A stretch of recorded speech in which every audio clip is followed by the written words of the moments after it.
Hujambo mwanafunzi na karibu. Katika kipindi hiki tutaangalia sajili ya mazungumzo ya kiitifaki au kiprotokali.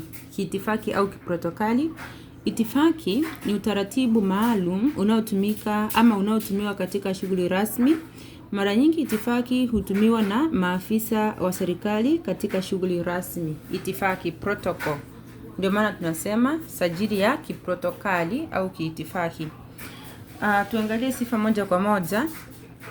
Kabla ya kuangalia sifa, tunaposema kiitifaki ama kiprotokali, ina maana kwamba kwa mfano umewahi katika mkutano wa tuseme ni sherehe kama vile Madaraka au Jamhuri, anapokuwa rais kuhutubia umma, utaona kwamba kuna protokali ambayo hufuatwa, na hiyo ndio tunasema sajili ya kiprotokali. Sifa ya kwanza, kuna matumizi ya lugha rasmi.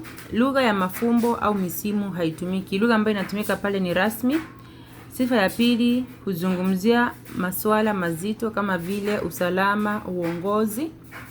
Sifa ya tatu, kuna matumizi ya msamiati maalum kama vile utekaji nyara, mabilioni ya fedha, majeshi.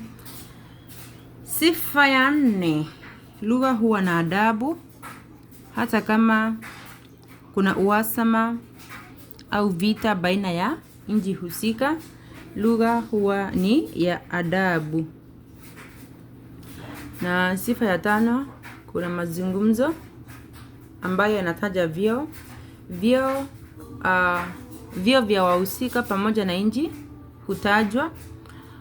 Mazungumzo husheheni maneno sahihi. Maneno huteuliwa kwa uangalifu ili kufanikisha mawasiliano na kuepusha uhasama.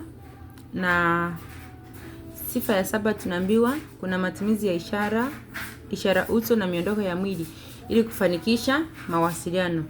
Kumbuka hii ni sajili ya kiitifaki au sajili ya kiprotokali, na nimeeleza nikasema kwamba umewahi katika mikutano ya viongozi kuna ile protokoli ambayo hufuatwa. Ni nani azungumze kwanza, aseme nini na atasema vipi, atateua msamiati vipi, mambo kama hayo. Kwa hivyo sifa zake ni kuna matumizi ya lugha rasmi, lugha ya mafumbo au misimu haitumiki. Huzungumzia masuala mazito kama vile usalama, uongozi. Kuna matumizi ya msamiati maalum kama vile utekaji nyara, mabilioni ya pesa. Lugha huwa ya adabu, hata kama kuna uhasama baina ya jamii au nchi husika.